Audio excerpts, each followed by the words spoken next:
Hi everyone, my name is Arthur, owner of S&G Bookkeeping. We are an e-commerce bookkeeping and accounting firm based in Chicago, but we use QuickBooks Online, so we work with clients all over the US. So now we have a tutorial that's very timely and relevant to e-commerce owners. Now, with many e-commerce owners paying tariffs to get their goods into the USA, the accounting for this has never been so important. Also, most people get this completely wrong, so we think this can definitely help you out. Today, basically, we're going to go step by step and show you exactly how to track tariffs and import fees to make sure that your inventory and cost of goods sold numbers are correct in QuickBooks Online. We're also going to give you a Google Sheet template that we can use or that you can use, and we actually use it for some of our own clients to help you track this. We're going to keep this link in the description and in the first comment down below so you can download it and use it for your own firm as well. So now let's talk about these imports and tariff fees. How should they be treated and how are most people treating them right now? So most people actually they see that. So most people they see these tariffs and import fees and they immediately go straight to an expense, maybe tariff expense, import fee expense, whatever it is. But under US accounting, you can actually capitalize those fees into your inventory. So let me give you some numbers to help it make sense. Let's say you're buying $20,000 worth of inventory and you're paying $10,000 worth of freight and tariff costs combined. And just for simplicity, let's say those $20,000 of inventory, it's just 20 units. So each unit is $1,000. Basically, that additional $10,000 that you're spending on those freight in and tariff costs, they can be added to your inventory value. So instead of your inventory costing $20,000, it's going to cost $30,000.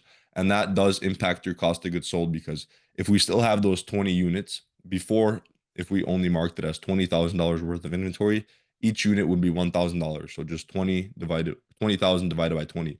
But now our inventory is worth $30,000 and we still have the 20 units. So each unit cost is going to be $1,500. So it increases our cost of goods sold by 500 per unit.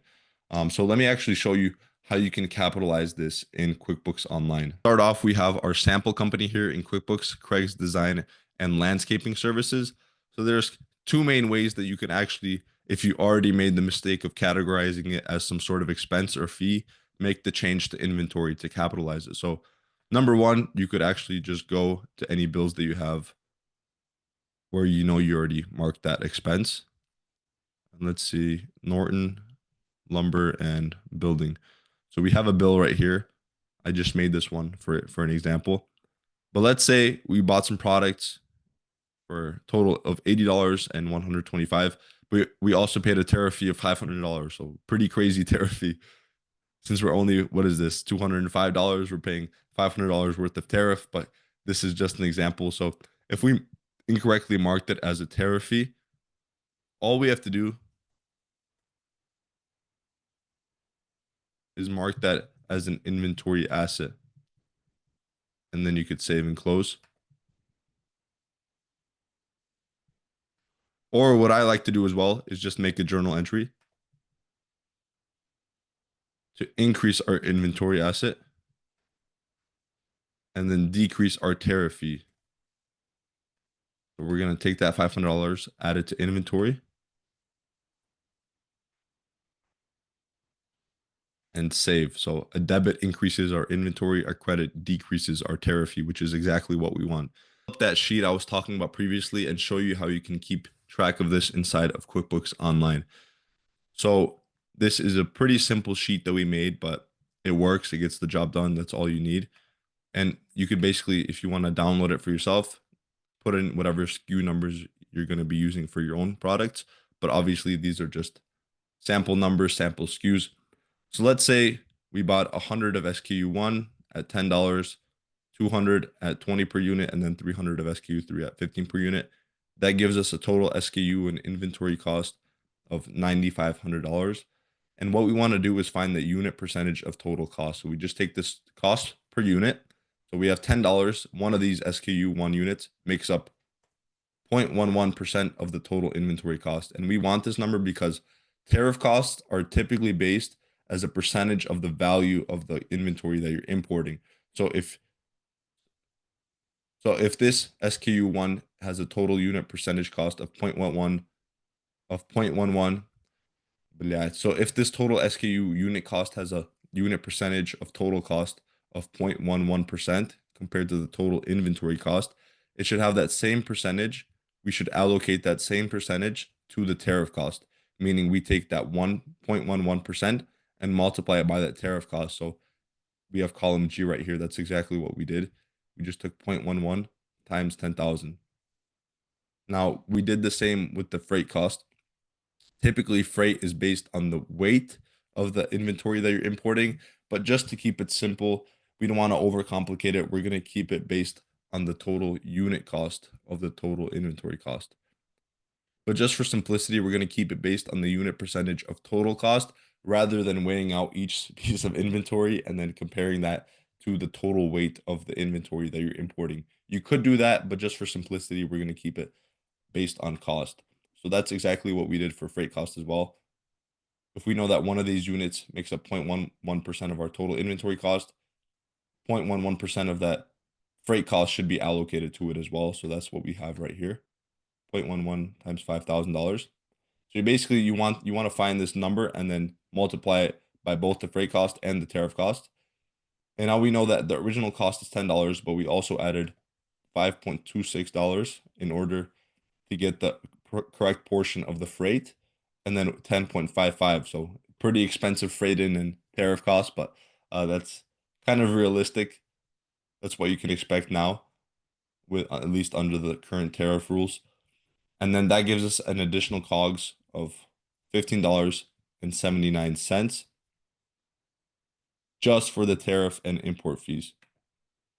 So how can you actually import these numbers into QuickBooks Online? So there's two ways that you can handle this. Number one is you see this additional number, 15.79, and you see the original cost.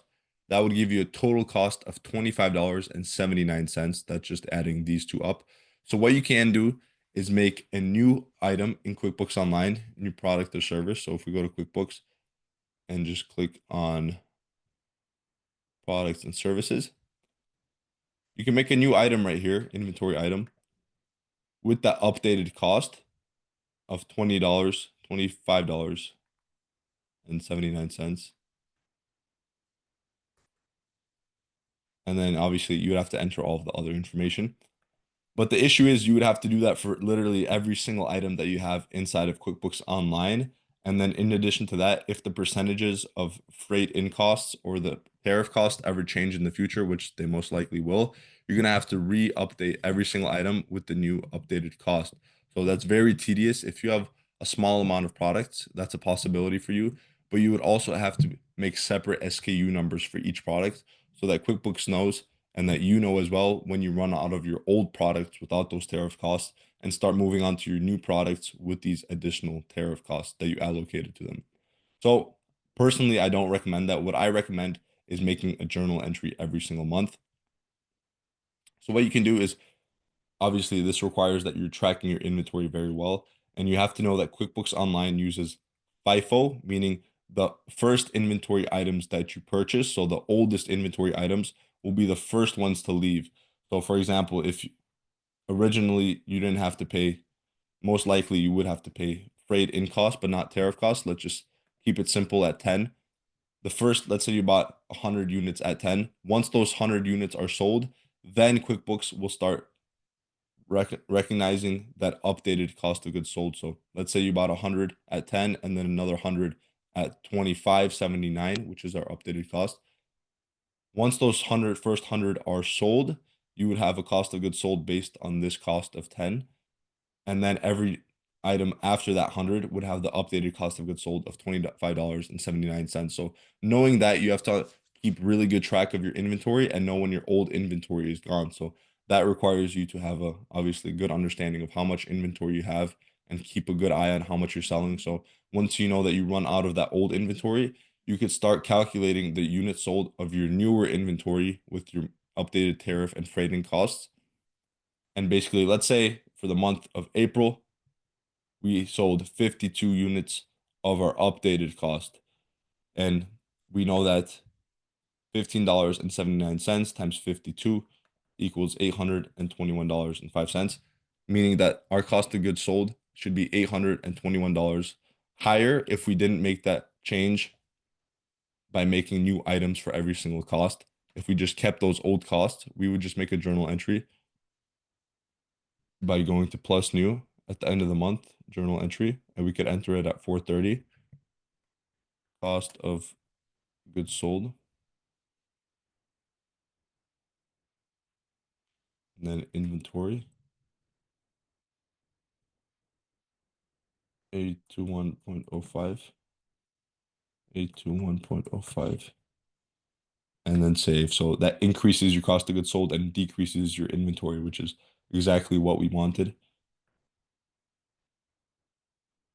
And you would basically just do this for every single item that you have.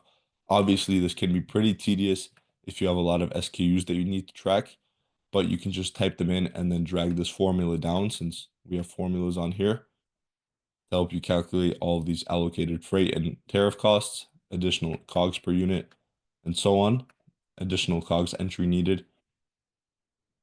And once you're done with that, you can just take the sum of all of these entries and make that combined journal entry rather than one for each product that you sold. So